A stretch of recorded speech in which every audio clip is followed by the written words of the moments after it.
Luke Humphries, you had to go to the well there. You've dug deep, but you've shown what all great champions do. You've found a way to win a great game. How would you assess it? That was our take on it. How would you assess it from yourself? Yeah, I'd assess it the same to, but I think it was a great game of darts. Cameron was really good in patches there, to be honest. I feel it takes two to make a great game, and yeah, we both played well there. It deserved probably a last decide, to be fair. It was kind of very close, and I felt like I was playing well, scoring wise in a couple of legs, and Cameron was just taking 11 darters out, or whatever, 11, 12 things, whatever it was. So yeah, I felt like he really pushed me hard, and played well. I did as well. Looks like you had a real fire in your belly at times there. We saw some reaction from you in a good way, in big moments, and enjoying that moment. Is that a dangerous Luke Humphries when that fire is there?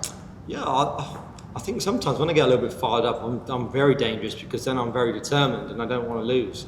I think sometimes when you're relaxed, you kind of, what's the best way to say it? You're kind of open to the fact of losing. I don't know. But when I'm fired up, it's like losing's not an option. I think that suits me sometimes, but I just can't. I can't do that all the time. If I was to do that, like Gezi does, if I did that for 19 legs, I'd be worn out. I can't. But it was something was firing me up, and yeah, I'm proud of the way I come back and finished the game off and really took defeat from the Bulls and won the game.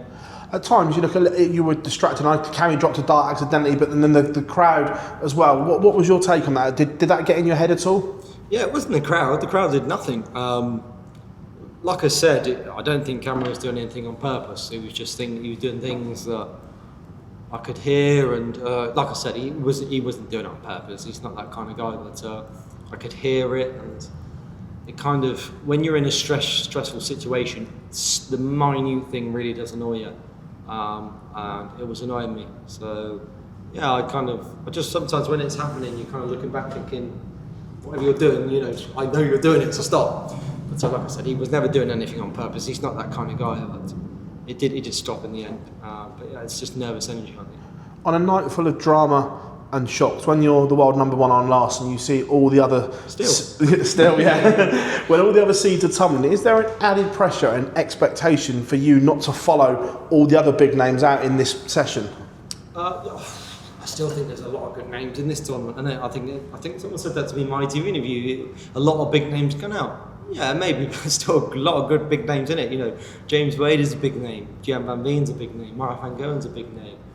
Still absolutely loads in there. Danny Noppert, in my eyes, is a big name. So yeah, that's 5 off the bat right there, and there's still another 3 players.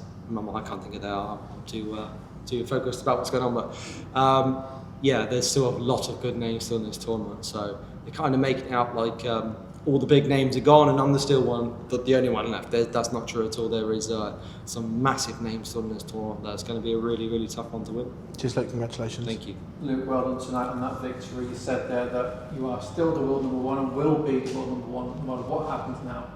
Does that just maybe remove a little bit of distraction? Well, not distraction, you say you're not distracted by it, but it just removes that narrative, people watching, will they become number one or not? That's gone now, as you will be.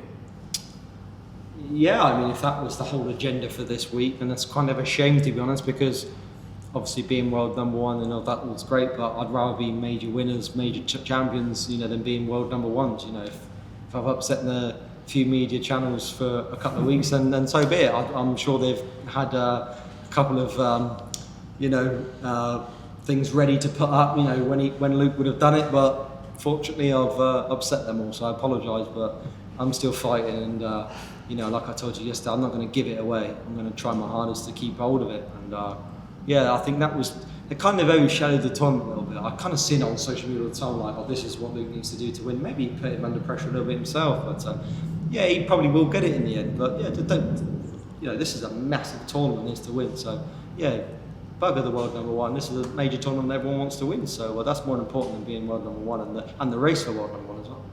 And how special will it feel tomorrow if you did lift this trophy? Because you've won so many, but this is one of the ones that has eluded you. It's just another one ticked off, and like we keep saying it, in less than 2 years.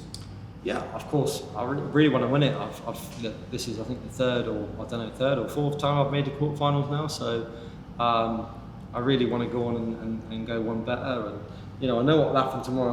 If I did win, it would all be, oh, you conceded world number one again. But it's not about that for me. I'm not trying to extend my lead. I want to win this as a major tournament because it's an amazing one to win. It's a really tough one. You've got all the best players in the world here, and yeah, it's another one to tick off. But of course, it'd be my 9th, and then I want my 10th and stuff like that. And I want to overtake people, and I want to create history and legacy, like I tell you guys all the time. So yeah, this is, you know, another step forward, but you know, a tough day tomorrow and another tough game against James.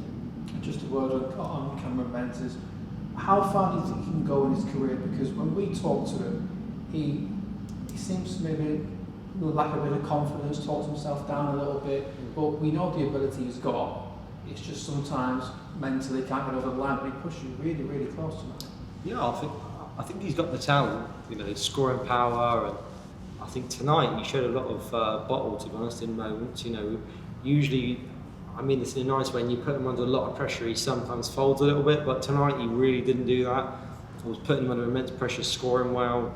But yeah, he showed a lot tonight, and I think of course he lost, he'll be disappointed, but I think he'll come back from it thinking that I really pushed, you know, the world number one a far away. So I love Cameron, I do, I like him as a person, I've always gone well with him, so I wish him the best as well. But yeah, he's got the potential, but he has to make sure that he's mentally strong in the big moments, because that is what separates the good players from the great players.